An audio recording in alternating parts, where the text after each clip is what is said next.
السلام عليكم ومرحبا بكم معايا في قناتي مطبخ ام برهان. كيفكم اخواتي؟ ان شاء الله تكونوا كامل بخير وعلى خير ويلقاكم الفيديو تاعي في احسن الاحوال. اليوم ان شاء الله جيتكم بطلبيه تعمل زيوت جديده بشكل رائع راقي، شكل جديد تشوفوا منها الشكل وتشوفوا الوصفه تاع الصابلي السهله اللي راح تقطع لنا كميه كبيره. يعني راح نستعملوا 500 غرام تاع الدهن، راح تقطع لنا فايت 200 حبه. دونك نبداو في الوصفه تاعنا. يعني هي عبارة عن عجينة واحدة، راح نستعمل وصفة واحدة نقسمها على 2 وندير منها نوعين تاع صابلي بذوقين مختلفين. دوك تشوفوا كيفاش راح نخدموها مع بعض. يعني اولا راح نحتاج 500 غرام تاع مارغرين تكون طرية بدرجة حرارة الغرفة كما شفتوا. يعني درتها في الاناء. راح نضيف عليها ايضا 2 كيسان تاع الزيت. الكاس تاعي يحمل 240 مليلتر. 2 كيسان نتاع الزيت. نخلط الزيت تاعي مع الدهن شويه قد ما يتجانسوا ونضيف عليهم البيض. دوك هنا راح نخلطهم، من بعدها راح نضيف عليهم 2 حبات نتاع البيض، لكن لازم اولا نمزجوهم غايه. لازم الكامل الزيت يدخل في الزبده تاعنا وما يبقاوش منفصلين على بعضهم، ونتحصلوا على خليط املس واللون تاعه يبيض اكثر. يعني بعد ما نتحصلوا على هذا الخليط الابيض الاملس نضيف لهم 2 حبات نتاع البيض يكونوا متوسطين الحجم بدرجه حراره الغرفه. هنا راني ضفت البيض تاعي، راح نضيف لهم ايضا قرصه تاع الملح ونزيد نخلطهم شويه.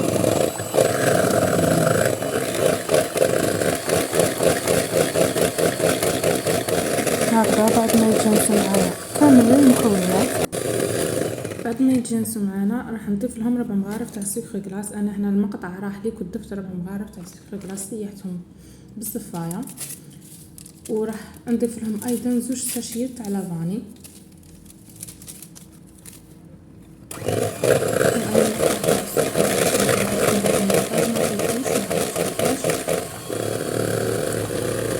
يعني واضحه. راح نضيفوا ربع مغارف تاع سكر كلاص نخلطوا نزيدوا 2 تاع لي ساشي تاع لافاني وهكا كونوا تقريبا. راح نخلصوا هنا في هذه المرحله راح نقسموا العجينه تاعنا قبل ما نضيفوا الفرينه والفرفاره باش نقسموا النكهات تاع الصابلي. هنا وزنت شحال كان عندي كميه تاع هذاك الخليط. انا كنت وزنه الاناء تاعي من قبل هو خاوي، على بها عرفت نقسم. قسمت الكميه تاعي على 2 كما راكم تشوفوا. وحده من انواع الصابلي راح نديرها بذوق النوغا، والنوع الاخر راح نديرو بذوق الشوكولا عفوا. دوك انا بعد ما قسمتها على 2 راح نبدا في النوع الاول. راح ندير له نيسكافي وشوكولا، راح يجي الذوق تاعو بنين بزاف، شوكولا طارتيلي ونيسكافي البنه تاعو راح تجي متامنوش. والنوع الثاني راح نديرو بذوق النوغا. دوك هنا راح نضيف 2 تاع لي ساشي تاع النيسكافي كما راكم تشوفوا، وراح نضيف ايضا شوكولا طارتيلي. انا هنا استعملت اوبتيلا، نتوما تقدروا تعملوا اي نوع تاع شوكولا طارتيلي. هنا انا استعملت اوبتيلا بذوق البندق كما راكم تشوفوا. راح نستعمل 2 مغارف كبار.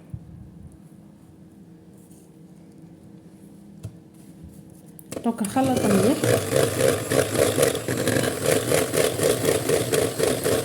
من بعد نضيف الفرينه والسكر. هنا بغيت نخلط الغايه نضيف ايضا الكاكاو والمايزينا باش نضيف الفرينه بعد ما نخلط شويه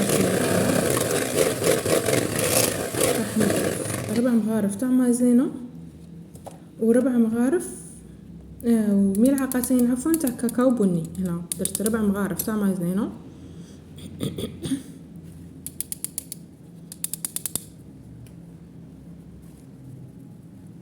وهذا الصابلي تاعنا راح يجينا طري ويقعد مده طويله على حاله.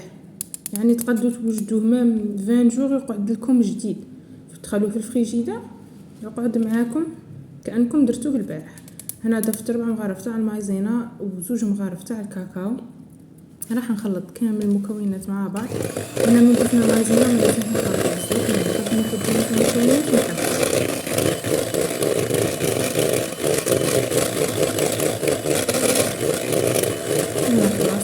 بس نستغنى على الباتر، نضيف الفرينه ونستعمل الملعقه.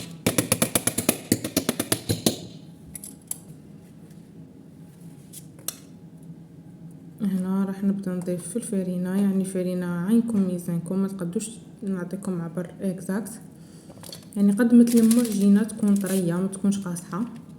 راح نضيف معها ايضا ساشي تاع الفرفاره، ونبدا نلم في العجينه تاعي حتى تتشكل معاه عجينه طريه. وبالنسبه لشكل السابلي تاعنا اكيد تقدروا ديروه باي شكل نتوما تبغوه. انا هنا درت هذا النوع درته على شكل قلب، النوع الثاني درته على شكل دوائر، يعني خرج شكل شباب بزاف. ونوع القلب زينته بعجينه السكر، والنوع الثاني زينته كيف تاني كنت صنعت اشكال بعجينه السكر، يعني راح نحط لكم الفيديو كيفاش تشكلوا هذوك الاشكال بعجينه السكر، يعني ما راحش ياخذوا معكم وقت ويتقاموا لكم موان شير من انكم تشروهم من برا. وانتم اكيد تقدروا ديروا هذا الكاطو لاي حاجه ماشي غير للمزيود جديد، يعني كي تبدلوا الديكور راح ديروه لاي مناسبه تكون عندكم.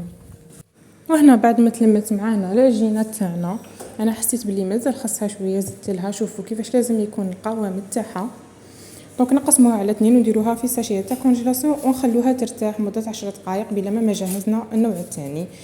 هنا النوع الثاني زدت ضفت الساشيه تاع لافاني، ضفت حوالي مغرف كبيره نتاع ذوق البندق، عفوا ذوق النوغا، يعني راح يعطي طعم رائع. دونك نخلط المكونات مع بعض ونضيف لهم 2 مغارف تاع الكاكاو و4 مغارف تاع المايزينا، يعني نفس ما ضفنا في العجينه الاولى. هاد لاباط سابلي راح تجي كلاغ على الاولى، ما راحش تجي فونسي كيفها، راحش ما فيهاش شوكولاته ارتيلي وما فيهاش النسكافيه. دونك ضفنا 2 مغارف تاع الكاكاو، وراح نضيف ايضا 4 مغارف نتاع المايزينا، وكما قلنا ما خلطوش بزاف كي نضيفوا المايزينا باش ما تقصحش معنا العجينه.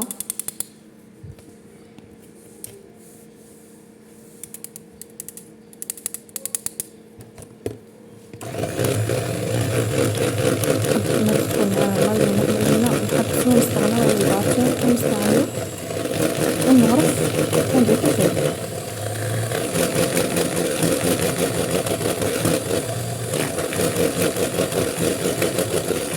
خلاص راح نتوقف نستغنى على الباتر.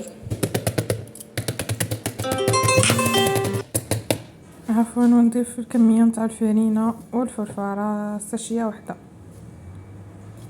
كيما الاولى، يعني دير الفرينه عينك ميزانك وساشي وحده نتاع الفرفاره. نلم العجينه تاعي عجينه طريه كيما الاولى، نقسمها على 2 نخليها تريح مده 10 دقائق ونبداو نخدموا في العجينه الاولى تاعنا.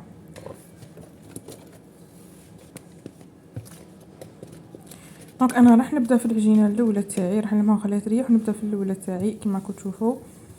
راح نحلها، درت بورصه من تحت وبورصه من الفوق باش تساعدنا، هذه الطريقه تساعدك في الفود وما تساعدك من تكوني تحلي ما تتشققش معاك العجينه وما يجيكش فيها اثار تاع الاصابع ولا تاع الرولو تكونوا ترولو فيها. دونك هنا راح نطبعها على شكل قلوب، وانتم اكيد تقدروا تطبعوا الشكل اللي تحبوا.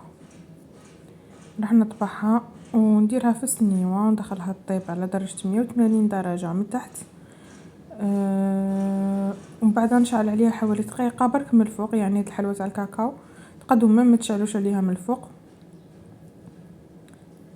دونك هنا ما لازمش تكون الحلوى تاعكم خشينه وما لازمش تكون رقيقه بزاف، يعني راح نوري لكم حبه وتشوفوا السمك تاعها كيفاش لازم يكون.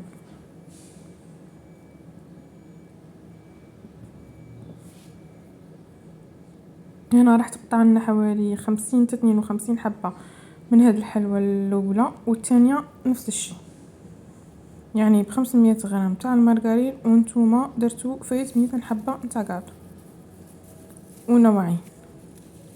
دونك شوف كيفاش لازم يكون السمك تاعها، لانه راح نديروها حبه فوق حبه. راح نستفها في صينيه وندخلها طيب ونعاود نولي معكم تشوفوها معايا. هنا بعد ما طابت معايا راني لصقتها بلا كريم بور، راني حطيتها معكم من قبل في القناه. من بعد راح نزينها بالشوكولا كيما راكم تشوفوا، زينتها بالشوكولا، درت فيها شويه نتاع الكاكاو وقراصيتها وزوقتها بهذوك الاشكال تاع عجينه السكر، يعني لي بيبرون لي سالوبات تاع لي بيبي كما راكم تشوفوا. والنوع الثاني تاني كنت طبعته وطيبته بنفس الطريقه. شوفوا كيفاش جا شويه كلار على الاول. هنا طبعته على شكل دوائر، وتاني راح نلصقو بلا كريم بور كما راكم تشوفوا. راني حاطتها معكم قبل في القناه. انا هذه النوع الاول لصقتها بكريم بور عاديه ما ضفت لها حتى كو، وهذه ضفت لها الكو تاع النوغا اللي كنا استعملناه في لاباط باش يعني يجي الكاطو تاعنا متناسق وبنتو كيف عمرت لا كريم بور تاعي في ساشيه. انا استعملت شكاره تاع الحليب، نتوما تقدروا تستعملوا لا بوشالي ولا اي حاجه، وتلصقوا الكاطو تاعكم كامل وتزينوه. للتزيين يبقى اختياري. انا هنا كلاصيتها بشوكولا دادا، كنت خلطت نوع تاع شوكولا بالحليب مع شوكولا بيضاء عطاني هذا اللون الشباب الكلير، وزوقتها ايضا بعجينه السكر كما تشوفوا لي بوسات لي بيبغون. تاني درت هذوك الرجلين الصغيرين هذوك سبيبطات، وكنت درت هذيك المرايه ايضا بالشوكولا دادا نورمال بالحليب، يعني ما كنتش ضفت لها شوكولا بيضاء باش تخرج شويه فونسي على لا كولور تاع كلاصاج تاع الحبه تاعي. هذا هو الكاطو تاعنا. ما بقى لي غير نقول لكم تهلاو في روحتكم، نلقاكم في وصفات اخرى ان شاء الله. مع السلامه.